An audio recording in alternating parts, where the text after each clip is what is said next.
Speech off. Hey guys, what is up? This is Chris Thornhill, Old Blind Sonny, amateur radio call KC7UDH. For the first ever Old Blind Sonny amateur radio show, this is the first episode for today, Monday, the 29th of August, 2022.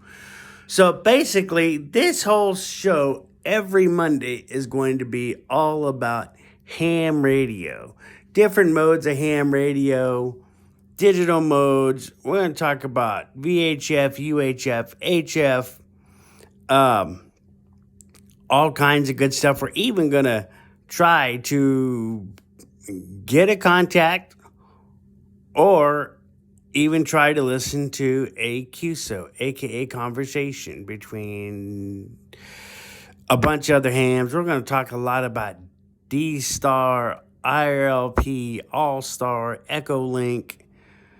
We're going to talk about reflectors. We're going to talk about all kinds of stuff. Handheld, mobile, base. We're going to talk about everything. Antennas, antenna tuning. We're going to talk about everything. So today's first episode ever for the Old Blind Sonny ham radio show is the history of ham radio and how you can get started actually taking your test. Now, in the description of this video, there'll be a link for a site called hamradioprep.com. This site can give you your first free exam, and then you can pay for it. I don't know how much it is, but you can pay for it, take all the questions. So let's get into it, shall we, guys? Remember to like, share, subscribe, and comment. Subscribe to my YouTube channel and comment on my videos. That will help me a great deal, especially for you ham enthusiasts out there and people that are interested in ham radio. So, why not we get started? So, ham radio got started many, many moons ago, way back when. I'm going to say probably before, at least a few years before 1920. Okay, when an Italian explorer decided to hook up a line, an Italian ham radio operator was trying to hook up a line across somewhere he was trying to hook up a line, stretch out a line, basically make an antenna through somewhere to connect to a radio, and evidently it worked. So that's how ham radio got started, way before like 1920. Okay, I've always said ham radio got started in 1920, but believe it or not, there was also word of somebody that made a ham radio out of an oatmeal box, believe it or not. Yes, they did. They made a ham transceiver out of an oatmeal box. Yes, they did. So, what is ham radio? Ham is an acronym that stands for helping all members. It's known as amateur radio. See, let me explain a little bit here. So, what is the difference between CB and ham radio? Well, there's a whole lot of big difference. A whole lot of difference. Way back in the day, back in the mid to late 60s, the FCC used to have a CB license. You used to have a call sign on CB. Way back then. You couldn't sell drugs, you couldn't curse, you couldn't be provocative, you couldn't be a pervert, you couldn't do this, you couldn't do that.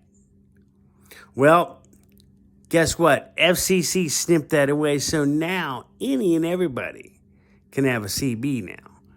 And you can do whatever in the heck you want. You can drop F-bombs, you can do this, and you can do that. Well, you can even sell drugs as far as you want to take it. And there was a lot of selling drugs back on Channel 19. Yes, sirree, Bob. There was a lot of selling drugs back in them days. I used to go with my dad on the truck. There was always people getting in fights on the CB, cussing, selling drugs. There was all kinds of stuff. Well, because now, let's talk about ham radio. Now, of course, you had to be like 4 or 5 watts with CB. You couldn't. Now, you get idiots out there that illegally get these 200 watt amplifiers and hook them up to their CBs and really crank up the power. That's illegal. Now, that's the only thing illegal that the FCC will get them to, that they'll track them for. So, let's get into the ham radio side, okay? So, ham radio has always been the same. You have to pass a test. You have to have a license. You can't just get on the air. Hey, Breaker 19, anybody out there? No, you cannot. They will track you so quick.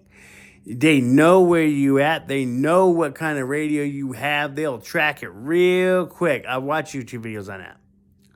So, you don't just go think, oh man, old blind Sonny's going to show me how to get a ham radio and that's it. No. I will tell you this. Well, let's get into the ham radio side. So, you take your test, you pass your test. Your license will either come into you by mail, or if now everybody uses email these days, it'll come to you either by email or by snail mail. And you'll get your new amateur call. All right, that's the first. Now, let me back up here and say there is nothing wrong with listening to ham radio on your iPhone.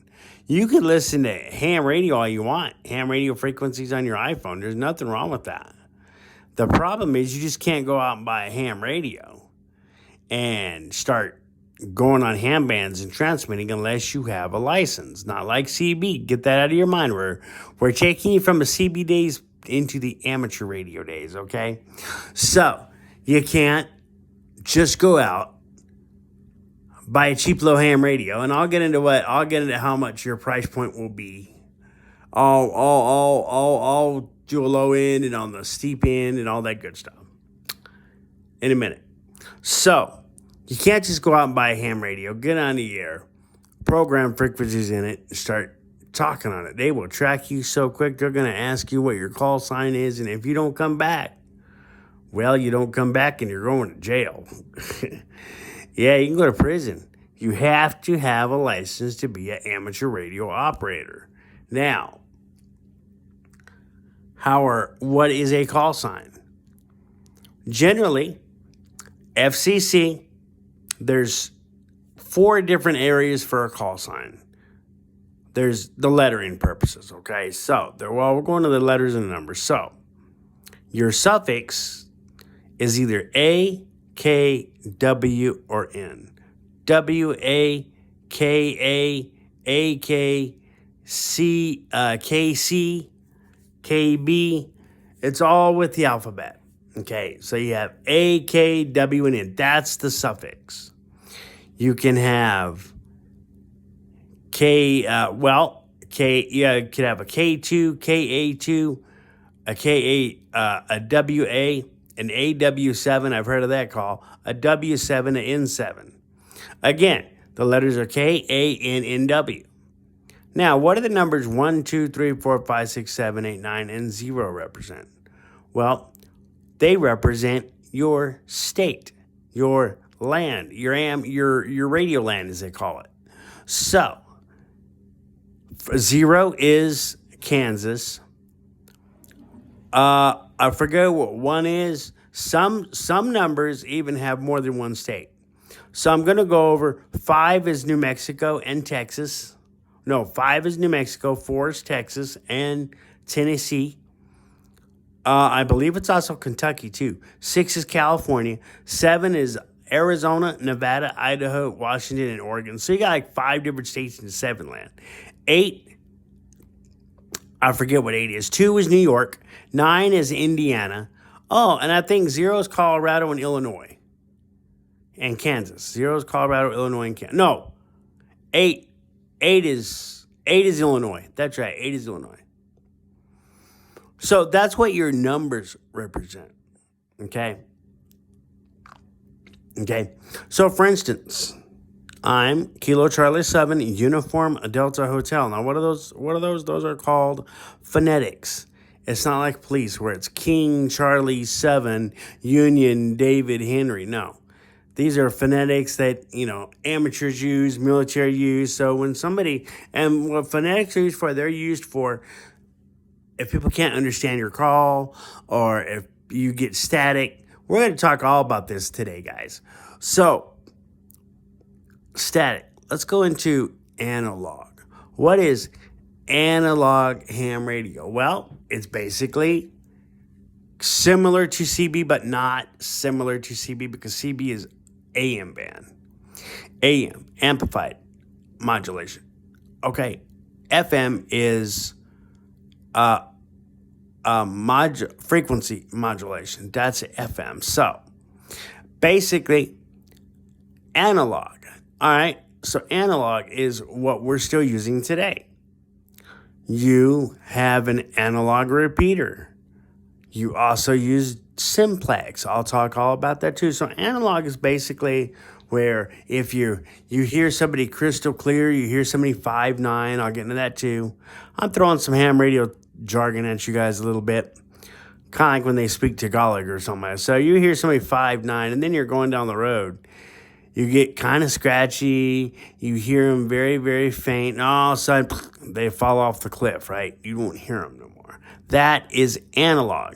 Digital is what cops use, fire departments, even us hams use.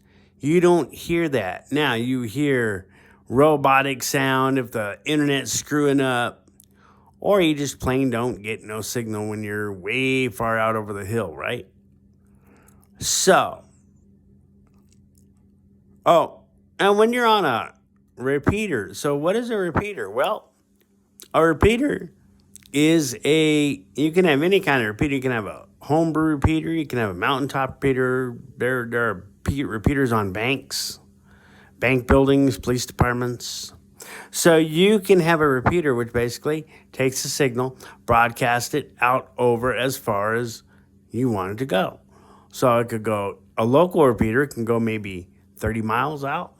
A repeater on a mountaintop can go 200, 300, 100 miles out, perhaps even all the way across. Well, we'll talk about what happens across the world. So a repeater basically just takes the broadcast from your radio, you unkey, and it goes and repeats and repeats and repeats. It basically transmits to other radios, depending on how far the repeater is. So if the repeater's on a mountaintop, you're going to probably more likely get maybe 50 to 100 miles out, okay? Even from your house, you can hit a repeater with a handheld from a mountaintop and get out to like Phoenix we have a repeater here in Tucson called the EARS, which stands for Eastern Amateur Radio Society, 147.160 with a 141 PL tone and a a plus shift, plus 600 kilohertz. That goes all the way into New Mexico, which New Mexico is about 6 hours away from Tucson. So when you're that's on a Mount Lemmon. So you're going out about maybe 500 miles out. Okay. So how else can you use amateur radio while we're still on the analog side? If you wanted to get across the world, and reach out way into Australia or the Philippines or Japan or China or South America, Central America, or Africa, even if they even have repeaters. I doubt they do. But if they do, guess what? How do you get there? Well, here is where we start talking about modes. Let's talk about Echolink and IRLP. First off, IRLP, Internet Radio Linking Project, that is where you connect with the node. Now, there's different nodes you can look up. As a matter of fact, if you guys are paying attention, I want everybody to go to irlp.net. I want everybody to go just look around the site, look around at nodes, look at different nodes, see how the nodes are laid out, look at the US nodes, look at all the different nodes for every worldwide thing. Okay? Then it's going to take you into reflectors. Reflectors are like big conference rooms where you can get everybody together on one reflector. Okay? So we're talking on the analog side. We'll get into the digital side too. So that's another form of how we can get across the internet, across out into the world. You can also contact the space satellite. Yes, you can. When it does a pass, you can contact that. If you go on YouTube and find out people that have amateur operators have talked to the space telescope. The space Hubble, the ISS satellite. Yes, you could touch satellites on an HT. There's a downlink and an uplink, but you can do it. Okay? Let's go in and talk about Echolink. Echolink, if you go to echolink.net, same kind of deal as IRLP. Now, how do we get people together in one setting, in a gathering place? Well, that's where reflectors come in. Now, we're just talking on the analog side. So you get somebody in Tucson to connect on a reflector that is all a bunch of repeaters hooked together in one big room, okay? Big conference room. Just imagine that. Big old conference room. 1,000 repeaters connected all the way from California, all the way to the West Coast, all the way down in England, Wales, Australia. You can carry on a conversation, a meeting, what's known as nets. We'll talk about nets too. And there are a ton of nets, okay? There are a ton of nets, okay? But let's get over the analog and then we'll go into the digital modes, okay? So Echolink and IRLP are pretty much the same thing. Now, there's a new link on the scene called All-Star Link. All-Star Link was used to use for telephone connection, okay? So you could go on a All-Star Link frequency, dial up a 6-digit node, and you're connected into that All-Star Link frequency where you can join a net. We're going to get into nets too. So what are nets? Nets are like radio. They're basically meetings, like round tables. No, we're not talking about round table pizza, although round table pizza does sound good right about now. But they're like round robin style nets, round robin style meetings. So everybody don't jumble in at once. And that was a big thing with CB. With CB, everybody keyed over everybody, they stomped over everybody, they walked over everybody. In ham radio, you don't do that kind of thing. We are more professional than the children's band. So there are tons and tons and tons of nets. For example, for every monsoon, we have Skywarn from the National Weather Service. We have Skywarn every Tuesday. We have a traffic net every Monday on 147.160 megahertz on Mount Lemmon, KE7 OEM, K7 OEM. He has another repeater on Mount Lemmon, 146.880 megahertz with a plus 5 kilohertz or minus, and a 110.9 PL tone. Okay, so he's got, and then we get into UHF. UHF is pretty much the same, except it's what UHF band is used for ham and it's used for business, commercial band. Okay, so you get your walkies that are UHF only from Kenwood, from Icon. Okay, that's what your schools use. That's what your sanitation uses. That's what your construction workers use. That's what Walmart and Target and all security use, and casino people use too. They're on commercial band UHF. So basically, VHF is bandwidth. So 23 centimeter. When there's VHF is 2 meters, which is a little bit shorter, and you can still get worldwide on VHF. UHF is a little bit longer bandwidth. Okay, it reaches out more than 2 meters. You walk through a building with a 2 meter radio, you ain't gonna get no signal. You ain't gonna be able to transmit. Versus with a UHF, yes, you will be able to transmit. It'll be a longer band, okay? It's a longer bandwidth. So that's what us hams use, UHF, VHF. Yeah, analog repeaters, okay?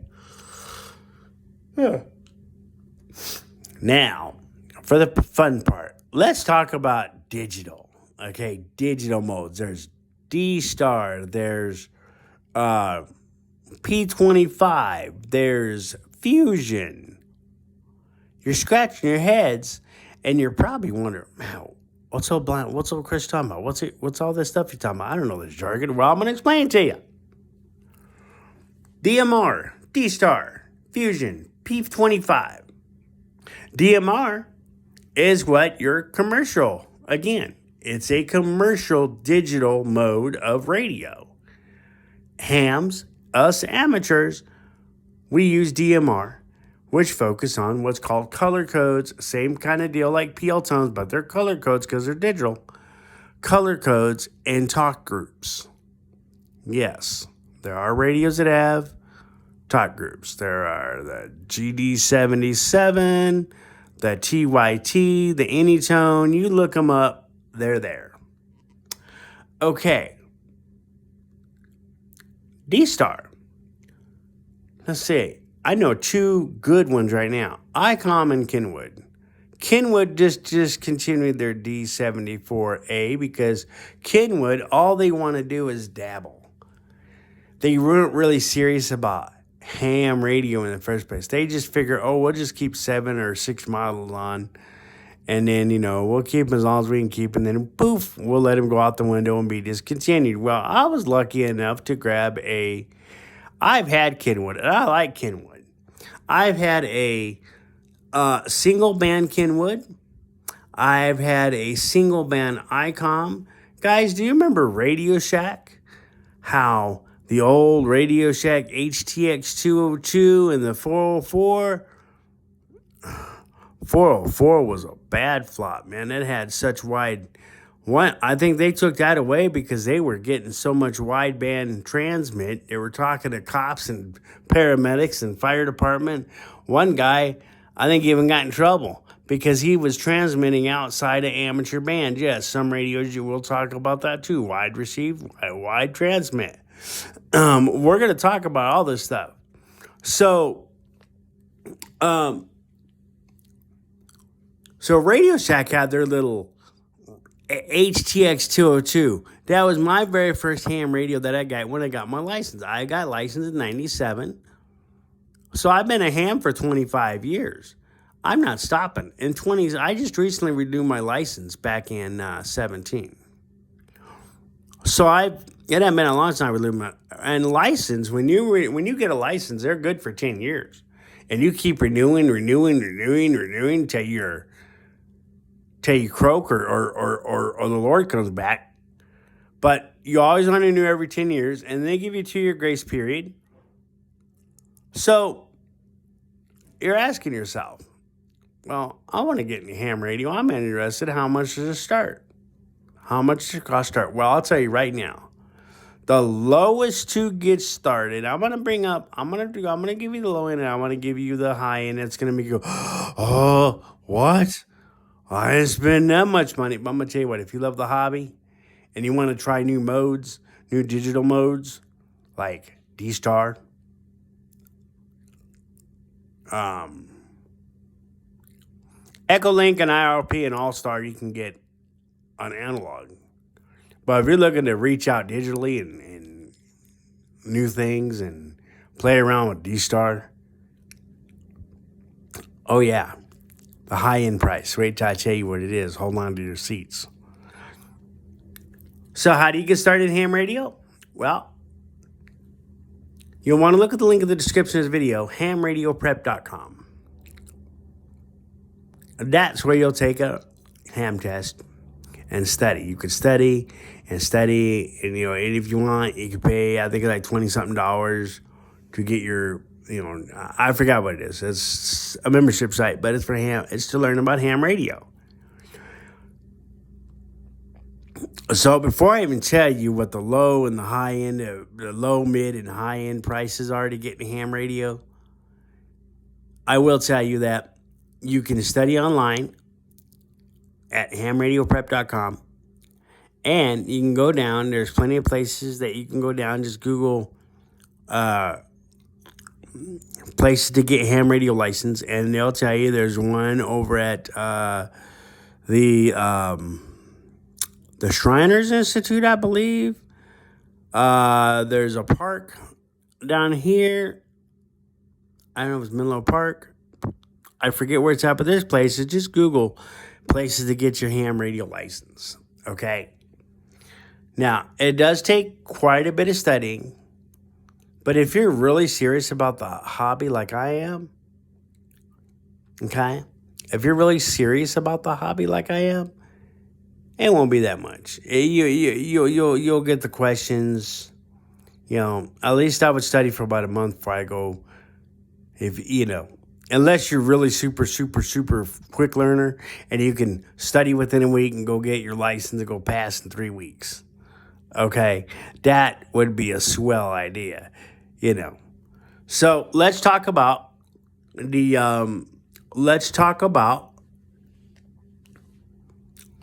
different licensing. Let's talk about different bands first. Let's go. We went over VHF, UHF.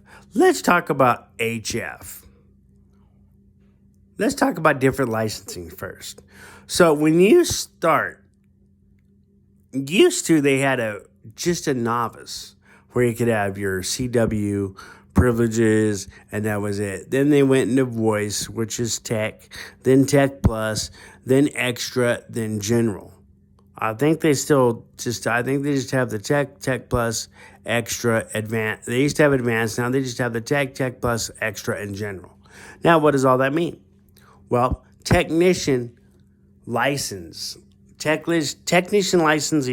have UHF, VHF, 6 meters and 1.2 gigs or 23 centimeters. Okay. 23 centimeters is 220 band. Okay. So those are the 4 bands you can operate. 70, which is 444 through 448. Through 448. 430 through 448. 2 meter, 144, 148. And then your 220 band, and you're now 6 meters. Yes, technicians will have 6 meters. Okay? That 6 meters now is kind of going into, now there's 6 meters FM, there's 6 meters HF, like upper single sideband. Okay? So that's what you really want to focus on. Now, once you become a Tech Plus, in other words, pass your 5 words a minute CW test, then you get a little tidbit of the 10 meter band for HF, 10 meter voice, and you could do some CW on there too, if you wanted to. All right. So now, extra. What is it extra? Extra, just more. You get more HF privileges. You still keep all your 2 meter and all this, that, and the other. But it's just another add-on to your ham radio replica, ham radio repertoire, and you're just building up your, to get to that general class, okay? Now, they used to have advanced, but I think FCC took that out. I might be mistaken. And you could either keep your call sign from 50 years ago, or you can get a new call sign, which is called a vanity call sign. So when somebody dies, you can get their call sign. No, don't go out and kill somebody to get their call sign. But, so that's basically what it is. Now, let's talk about the band. We are talking about VHF, UHF. Okay? 440 to 440, 444, 448, 144, 148. Okay? Now, HF has many different bands. So they got 80 meters, 160, 20, 40, 60, 10 meters, 15 meters, 17 meters. And believe it or not, CB was in the 12, it used to be in the 12 meter range. Yeah, it used to be in the 11 meters. Yeah, I'm going to say 11 meters. I forgot what CB was. But it was a certain kind of meters. It was a certain kind of band. I think it was like 12 meters, maybe 12 meters. I don't know. Somebody correct me or something. But so and HF requires a lot of antenna tuning, extra antennas and towers. You see these big old antennas on people's roofs. You see 200, 300-foot towers. Those are HF. You see masts. You see big old poles up in the air.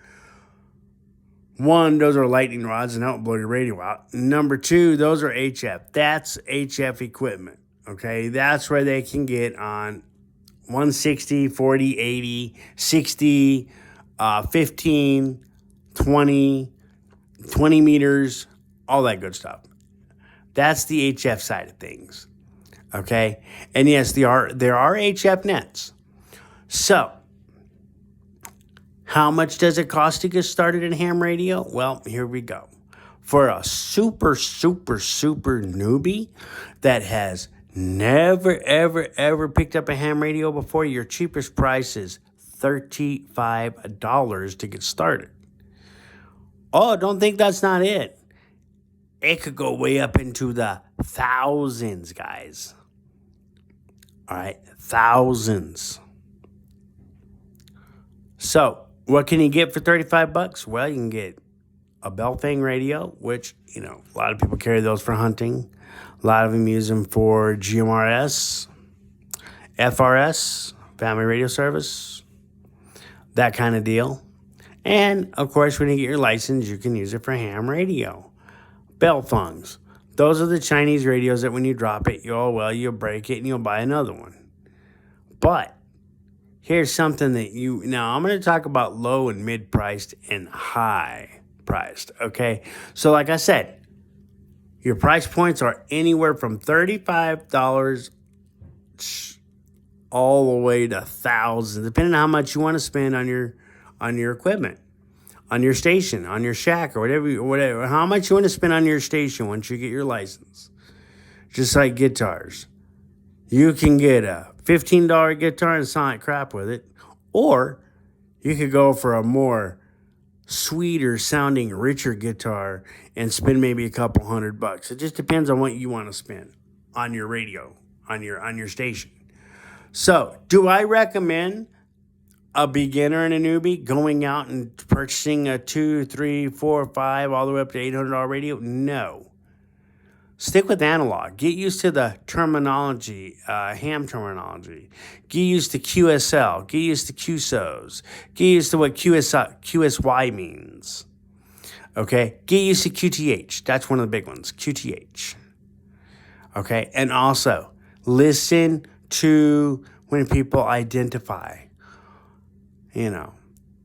Well, this is N5BOB, talking with KC7UDH here. That's what you need to pay attention to. So, how can you listen to amateur radio frequencies on your phone? Well, it's pretty simple. Just go on YouTube, how to listen to ham radio on your iPhone. That's what I want people to do. That's what I want y'all to do. Those that want to be interested and really take the hobby seriously, that's what I want y'all to be interested in. If you're interested in ham radio, one, share the video, like the video, comment on the video, and subscribe to my channel. Number two, go on YouTube, find out how you can listen to ham radio on your iPhone. And number three, click the link in the description of the video and go take a free test and even pay for your other parts of your test to take. Now, what does the test involve? The ham radio test itself? It involves Ohm's law. It involves electrical theory. It involves antennas. It involves coaxial cable, radios. There are so many questions. That's why I say it's very, very, and they do like a pool of, they take 35 questions out of a 235 question pool. Okay, so they get a whole huge list of questions, and they only take 35 for your examination. Now, when your VE, volunteer examiner, gives you your test, you can keep taking it as many times as you want if you fail. Now, I took mine first time, passed it with 2 missed questions. You can miss 2 questions. Okay? You could miss 2 questions and you could still pass and get on the air. Okay? So, let me go over some prices with you real quick to close out this first episode of the Old Blind Sonny Amateur Radio, Ham Radio Monday show. Monday Ham Radio. And guys, here's another way. If you want to listen to what a net sounds like, I encourage everybody to go to blindhams.com. blindhams.com. Click on, there's a link to listen to what a bridge sounds like or a net sounds like. You can listen to that. Okay? Okay? These, and then check out their podcast, CQ Blind Hams. Also subscribe to their YouTube channel, CQ Blind Hams. They give a lot of good wealth of information. They talk a lot about antenna tuners. They talk a lot about radios. There's even a couple of tutorials on the Kenwood THD74A that is actually blind accessible. 90%. Maybe about 10% of it isn't, but that's fine. If you can go by the beeps and hear the beeps and you're cool.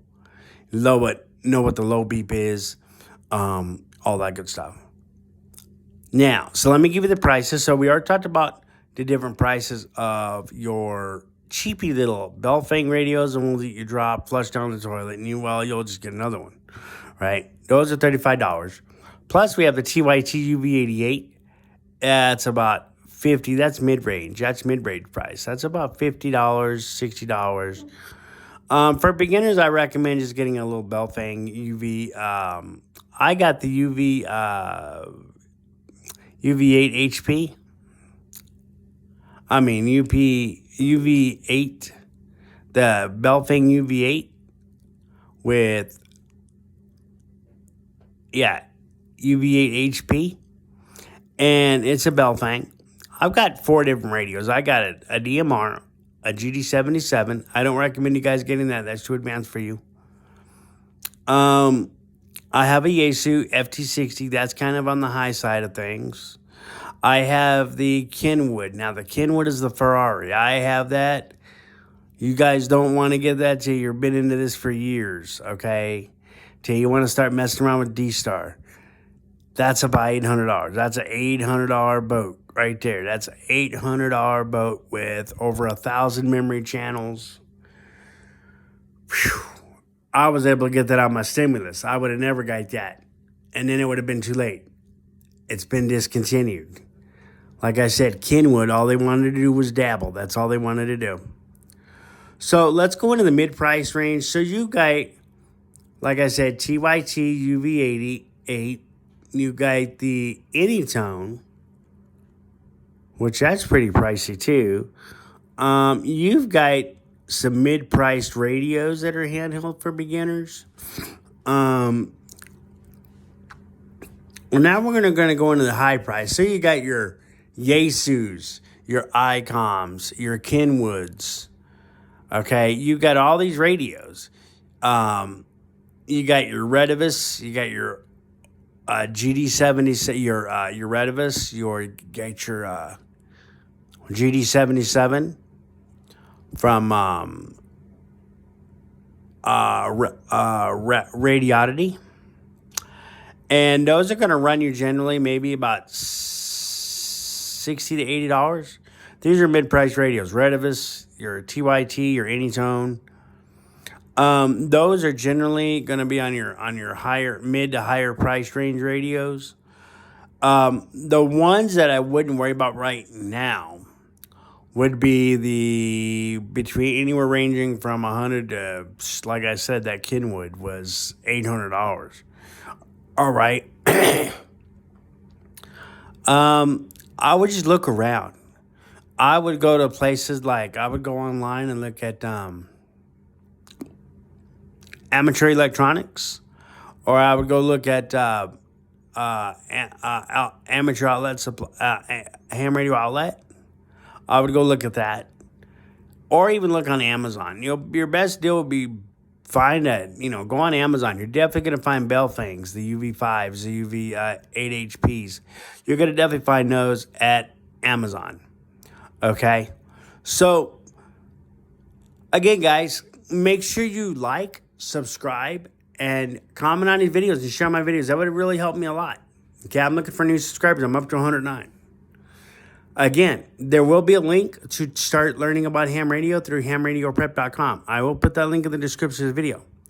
Guys, I hope you enjoyed this first episode. Remember, I'm going to be doing a podcast every Wednesday on this same very thing. So I could be on podcast. You guys can find me on Spotify. All that. And, you guys can find me on Spotify every Wednesday. And every Monday I'll be uploading. That's why make sure you turn on your bell notifications. As soon as you hit that subscribe button, turn on your bell notifications. So that way you'll be uploaded of any new content. Okay? Stick around, guys. Hope to see you on the air.